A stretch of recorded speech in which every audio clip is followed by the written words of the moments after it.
Hello and welcome to this problem. We have 4 plus 4 plus 40 divided by 4 times 2. Let's start our solution.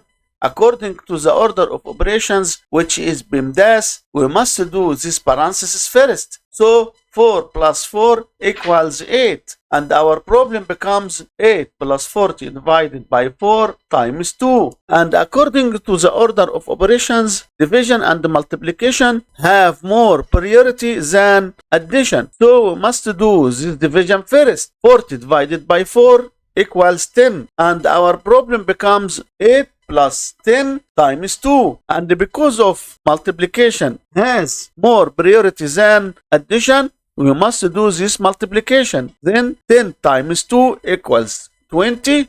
And our problem becomes 8 plus 20, which is equal to 28. And this is our final answer to this problem.